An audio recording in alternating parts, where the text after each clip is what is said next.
Bottom of the duck ಬಂದಿರುವಂತಹದ್ದು ನಿಮಗೆ queen of cups ಬಂದಿದೆ.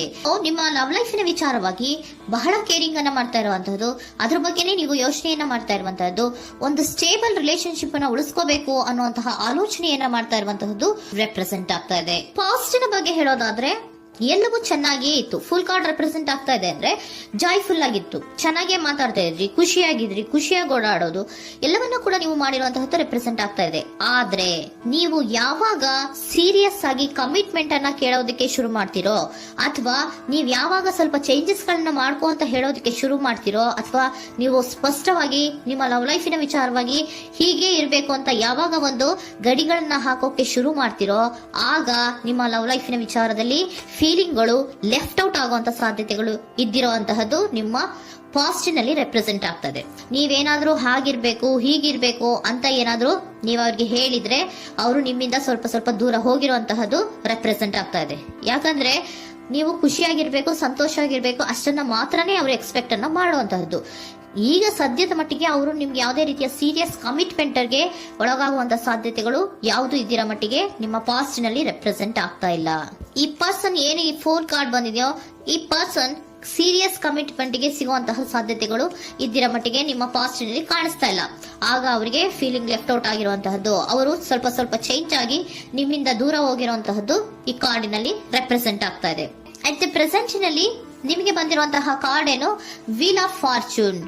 ಬದಲಾವಣೆಯ ಮಾರ್ಗವನ್ನ ನೀವು ಹಿಡಿಬೇಕು, ಅಂದ್ರೆ ಬದಲಾವಣೆ ಆಗ್ಬೇಕು. ನೀವು ಅವರು ಸೀರಿಯಸ್ ಕಮಿಟ್ಮೆಂಟ್ ಅನ್ನ ಕೇಳಿದಾಗ ಅವರು ನಿಮ್ಮಿಂದ ದೂರ ಹೋಗಿದ್ದಾರೆ ಅಂದ್ರೆ ನೀವೇನ್ ಮಾಡ್ಬೇಕು, ಅಟ್ ದ ಪ್ರೆಸೆಂಟ್ ನಲ್ಲಿ ಬದಲಾವಣೆಯ ಮಾರ್ಗವನ್ನ ಹಿಡಿಬೇಕು.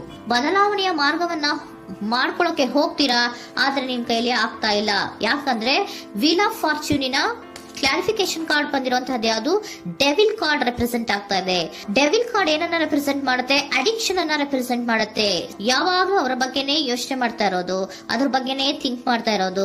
ಸ್ವಲ್ಪ ಬದಲಾವಣೆ ಮಾಡ್ಕೊಳಕ್ ಹೋಗ್ತೀರಾ, ಮತ್ತೆ ಪುನಃ ವಾಪಸ್ ಹಿಂದಕ್ಕೆ ಬರ್ತೀರಾ, ಮತ್ತೆ ಆಲೋಚನೆಯನ್ನ ಮಾಡೋಕೆ ಶುರು ಮಾಡ್ತೀರಾ. ಆ ಕಾರಣವಾಗಿಯೇ ನಿಮ್ಗೆ ನೋವುಗಳು ಆಗ್ತಾ ಇರುವಂತದ್ದು ಅಟ್ ಪ್ರೆಸೆಂಟಿನಲ್ಲೂ. ನೀವು ಬದಲಾವಣೆ ಆಗೋಕೆ ಹೋಗ್ತೀರಾ, ಎಲ್ಲಿ ಬದಲಾವಣೆ ಆಗ್ತಾ ಇದ್ದೀರಾ, ಎಲ್ಲಿ ಚೇಂಜಸ್ ಆಗ್ತಾ ಇದ್ದೀರಾ, ನೀವು ಆಗ್ತಾ ಇಲ್ಲ. ಯಾಕೆ ಹೇಳಿ, ನಿಮ್ಮಲ್ಲಿ ಅಡಿಕ್ಷನ್ ಗಳು ರೆಪ್ರೆಸೆಂಟ್ ಆಗ್ತಾ ಇದೆ. ತುಂಬಾ ಅಡಿಕ್ಷನ್ ಇರೋದ್ರಿಂದ, ನಿಮ್ಮ ಲವ್ ಲೈಫ್ ನ ವಿಚಾರವಾಗಿ ನೀವು ತುಂಬಾ ಅಡಿಕ್ಟ್ ಆಗಿರೋದ್ರಿಂದ ನೀವು ಯಾವುದೇ ರೀತಿಯ ಬದಲಾವಣೆಯನ್ನ ನೀವು ಮಾಡ್ಕೋತಿಲ್ಲ. ನಿಮ್ಮ ಲವ್ ಲೈಫ್ ನ ವಿಚಾರವಾಗಿ ನೀವು ಬದಲಾವಣೆಯನ್ನೇ ಮಾಡ್ಕೋತಾ ಇಲ್ಲ. ಅವ್ರು ಕಮಿಟ್ಮೆಂಟ್ ಕೊಟ್ಟಿಲ್ಲ, ಅವ್ರು ಹೋದ್ರು ಅಂದ್ಮೇಲೆ ನೀವು ಮುಂದೆ ಬರಬೇಕು, ನಿಮ್ಮ ಜೀವನದಲ್ಲಿ ನೀವು ಮುಂದೆ ಮುಂದೆ ಬರಬೇಕು. ಸೊ ನೀವು ಮುಂದೆ ಬರಕ್ ಹೋಗ್ತೀರಾ, ಆದ್ರೆ ಅಲ್ಲೇ ಸ್ಟ್ರಕ್ ಆಗ್ತಾ ಇರುವಂತಹದ್ದು ರೆಪ್ರೆಸೆಂಟ್ ಆಗ್ತಾ ಇದೆ. ನೀವ್ ಯಾವಾಗ ಅಡಿಕ್ಷನ್ ಗಳನ್ನ ಜಾಸ್ತಿ ಮಾಡ್ಕೋತಿರೋ ಅಬ್ಸೆಷನ್ ಆಗತ್ತೆ. ಯಾವಾಗ ನಿಮ್ಮಲ್ಲಿ ಅಬ್ಸೆಷನ್ ಗಳಾಗಕ್ಕೆ ಶುರು ಆಗುತ್ತೋ ಆಗ ನಿಮ್ಮ ನೋವುಗಳು ಜಾಸ್ತಿ ಆಗುತ್ತೆ. ಕಣ್ಣೀರಿಡೋದು, ನೋವನ್ನ ಪಡೋದು, ಸಂಕಟ ಪಡೋದು, ಪದೇ ಪದೇ ನೆನಪಿಸ್ಕೊಳ್ಳೋದು, ಅಳೋದು, ಆಗದೇ ಇಲ್ವೇನೋ ನನಗೆ ಅನ್ನುವಂತಹ ರೀತಿಯಲ್ಲಿ ಅಟ್ ಪ್ರೆಸೆಂಟ್ ನಲ್ಲಿ ಕೆಲವೊಬ್ರು ಇರುವಂತಹದ್ದು ರೆಪ್ರೆಸೆಂಟ್ ಆಗ್ತಾ ಇದೆ. ನೆಕ್ಸ್ಟ್ ಕಾರ್ಡ್ ಬಂದಿರುವಂತಹದ್ದು ಯಾವುದು, ಕ್ವೀನ್ ಆಫ್ ಪೆಂಟಿಕಲ್ಸ್ ಬಂದಿದೆ. ಸೊ ಕ್ವೀನ್ ಆಫ್ ಪೆಂಟಿಕಲ್ ಏನನ್ನ ರೆಪ್ರೆಸೆಂಟ್ ಮಾಡುತ್ತೆ, ನಿಮ್ಮನ್ನ ನೀವು ಗಮನವನ್ನ ಕೊಡಬೇಕು, ನಿಮ್ಮ ಕಡೆಗೆ ನೀವು ಹೆಚ್ಚು ಗಮನವನ್ನ ಕೊಡಬೇಕು. ಅವ್ರು ನಿಮ್ಗೆ ಸೀರಿಯಸ್ ಕಮಿಟ್ಮೆಂಟ್ ಕೊಡ್ಲಿಲ್ಲ, ಫೀಲಿಂಗ್ ಲೆಫ್ಟ್ ಔಟ್ ಆಯ್ತು, ಅವರು ದೂರ ಆಯ್ತು, ಹೋದ್ರು ಅಲ್ವಾ. ಸೊ ನೀವೇನ್ ಮಾಡ್ಬೇಕು, ನೀವು ನಿಮ್ ಕಡೆಗೆ ಗಮನವನ್ನ ಕೊಡಬೇಕು. ವೀಲ್ ಆಫ್ ಫಾರ್ಚೂನ್ ಅಂದ್ರೆ ಏನು, ನೀವು ಬದಲಾವಣೆಯ ಮಾರ್ಗವನ್ನ ಹಿಡಿಬೇಕು.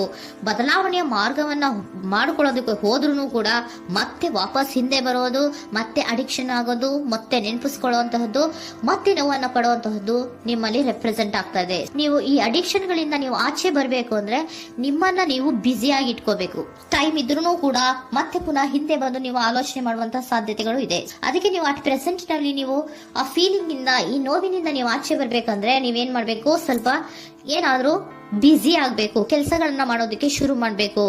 ನಿಮಗೆ ಗೊತ್ತಿರುವಂತಹ ಯಾವ ಕೆಲಸವಾದ್ರೂ ಸರಿ, ನೀವು ಸ್ವಲ್ಪ ಬ್ಯುಸಿ ಆಗಿರೋದಕ್ಕೆ ಪ್ರಯತ್ನವನ್ನ ಮಾಡ್ತಾ ಇರುವಂತಹದ್ದು, ಮಾಡುವಂತಹದ್ದು ರೆಪ್ರೆಸೆಂಟ್ ಆಗ್ತಾ ಇದೆ. ಕೆಲವೊಬ್ರು ಮಾಡ್ತಾ ಇದ್ದೀರಾ, ಕೆಲವೊಬ್ರು ಮಾಡುವ ಕಡೆಗೆ ಆಲೋಚನೆಯನ್ನ ಮಾಡ್ತಾ ಇರುವಂತಹದ್ದು ಅಟ್ ಪ್ರೆಸೆಂಟ್ ನಲ್ಲಿ ರೆಪ್ರೆಸೆಂಟ್ ಆಗ್ತಾ ಇದೆ.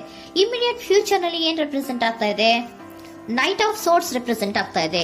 ನೀವು ಕ್ವಿಕ್ ಥಿಂಕಿಂಗ್ ಅನ್ನ ಮಾಡಿ ಏನೋ ಒಂದು ಆಕ್ಷನ್ ಅನ್ನ ತಗೋಬೇಕು ಅನ್ನೋದ ಆಲೋಚನೆಯನ್ನ ಮಾಡ್ತೀರಾ, ಬಹಳ ಫೋಕಸ್ ಅನ್ನ ಮಾಡ್ತೀರಾ ಒಂದು ವಿಚಾರವಾಗಿ, ಕ್ವಿಕ್ ಥಿಂಕಿಂಗ್ ಅನ್ನ ಮಾಡ್ಬೇಕು ಅಂತ. ಮತ್ತೆ ಪುನಃ ಏನ್ ಮಾಡ್ತೀರಾ, ನಿಮ್ಮ ಮುಂದೆ 2 ಆಪ್ಷನ್ಗಳು ಬಂದ್ಬಿಡುತ್ತೆ. ಯಾವ್ದು ಮಾಡ್ಲಿ, ಹೇಗ್ ಮಾಡ್ಲಿ, ಏನ್ ನನ್ನ ಕೈಲಿ ಆಗ್ತಾ ಇಲ್ವಲ್ಲ ಮರೆಯೋದಕ್ಕೆ, ಮುಂದೆ ಹೋಗೋಣ ಅಂತೀನಿ, ಮತ್ತೆ ಏನಿದು ಕನ್ಫ್ಯೂಷನ್ ಅಂತ ಮತ್ತೆ ಕನ್ಫ್ಯೂಷನ್ ಅಲ್ಲಿ ಇರುವಂತಹದ್ದು ಇಮಿಡಿಯೇಟ್ ಫ್ಯೂಚರ್ ನಲ್ಲಿ ರೆಪ್ರೆಸೆಂಟ್ ಆಗ್ತಾ ಇದೆ. ನೀವೇನ್ ಮಾಡ್ಬೇಕು, ಈ 2 ಆಯ್ಕೆಗಳಲ್ಲಿ ನಿಮಗೆ ಯಾವ ಆಯ್ಕೆ ಬೇಕು ಅನ್ನೋದನ್ನ ಫಸ್ಟ್ ಆಲೋಚನೆಯನ್ನ ಮಾಡಿ ನಂತರ ನಿರ್ಧಾರವನ್ನ ಮಾಡಬೇಕಾಗುತ್ತೆ. ಡಿಟರ್ಮಿನೇಷನ್ ಅಂಡ್ ಡೈರೆಕ್ಷನ್, ನಿರ್ಣಯವನ್ನ ಮಾಡಿ ಅದೇ ದಾರಿಯಲ್ಲಿ ನೀವು ಮುಂದೆ ಹೋಗ್ಬೇಕು. ಈ ಆಲೋಚನೆಯನ್ನ ಮಾಡಬೇಕು. ಆ ರೀತಿಯ ಆಲೋಚನೆಯನ್ನ ಮಾಡಿದ್ರೆ ಇನ್ ನಿಯರ್ ಫ್ಯೂಚರಿನಲ್ಲಿ ನೀವು ಆ ರೀತಿ ಆಲೋಚನೆಯನ್ನ ಮಾಡಿದ್ರೆ ನಿಮ್ಮಲ್ಲಿ ಒಂದು ಪಾಸಿಟಿವ್ ಚೇಂಜಸ್ ಗಳಾಗತ್ತೆ. ಸ್ಟಾರ್ ರೆಪ್ರೆಸೆಂಟ್ ಆಗ್ತಾ ಇದೆ, ಕೆಲವೊಂದು ರೀತಿಯ ಪಾಸಿಟಿವ್ ಚೇಂಜಸ್ ಗಳು ಆಗತ್ತೆ. ನಿಮ್ಗೆ ಏಂಜಲ್ ಗೈಡೆನ್ಸ್ ಏನ್ ಕೊಡ್ತಾರೆ ಅನ್ನೋದನ್ನ ನೋಡೋಣ. ನಾಟ್ ದ ರೈಟ್ ಟೈಮ್, ಇದು ಕರೆಕ್ಟ್ ಆಗಿರುವಂತಹ ಟೈಮ್ ಅಲ್ಲ. The situation will improve, situation ಅನ್ನೋದು ಇಂಪ್ರೂವ್ ಆಗುತ್ತೆ ಯಾವಾಗ, ಇಫ್ ಯು ಬಿಲೀವ್, ನೀವು ನಂಬಿಕೆ ಇಟ್ಟಾಗ ಮಾತ್ರ ಸಿಚುಯೇಷನ್ ಅನ್ನೋದು ಇಂಪ್ರೂವ್ ಆಗುವಂತಹದ್ದು. ಏನೀಗ ಬೇಜಾರಿನಿಂದ ಇದ್ದೀರಲ್ಲ, ಈ ನೋವು ಯಾವಾಗ್ಲೂ ಶಾಶ್ವತವಾಗಿ ಇರುವಂತಹದ್ದು ಅಲ್ಲ. ನಾಟ್ ದ ರೈಟ್ ಟೈಮ್, ಇದು ಕರೆಕ್ಟ್ ಆಗಿ ಇರುವಂತಹ ಸಮಯ ಅಲ್ಲ. ಸ್ವಲ್ಪ ವೇಟ್ ಮಾಡು, ನೀವು ಚೇಂಜಸ್ ಮಾಡ್ಕೊಳ್ಳೋ ಕಡೆಗೆ ಹೆಚ್ಚು ಗಮನವನ್ನ ಕೊಡು, ಅಲ್ಲಿ ಚೇಂಜಸ್ ಆಗತ್ತೆ ಅನ್ನೋದನ್ನ ಏಂಜಲ್ ಗೈಡೆನ್ಸ್ ನಿಮ್ಗೆ ಕೊಡ್ತಾ ಇದ್ದಾರೆ. Surrender your full power. Your life is a calling for you to step into your full power rather than playing it small. ನೀವು ಧೈರ್ಯವಾಗಿ ಒಂದು ಹೆಜ್ಜೆಯನ್ನ ಮುಂದಕ್ಕೆ ಇಡಬೇಕು. ಸೊ ಮುಂದೆ ಹೋಗುವಂತಹ ಆಲೋಚನೆಯನ್ನ ಮಾಡಬೇಕು. ಪವರ್ ಇಂದ, ನಿಮ್ಮಲ್ಲಿರುವಂತಹ ಪವರ್ ಅನ್ನ ಯೂಸ್ ಮಾಡ್ಕೊಳ್ಳಿ. ಯಾಕೆ ನನ್ನಲ್ಲಿ ಏನಿಲ್ಲ, ನನ್ನ ಕೈಲಿ ಏನೂ ಆಗಲ್ಲ ಅಂತ ಯಾಕೆ ಕೂತಿದ್ದೀರಾ?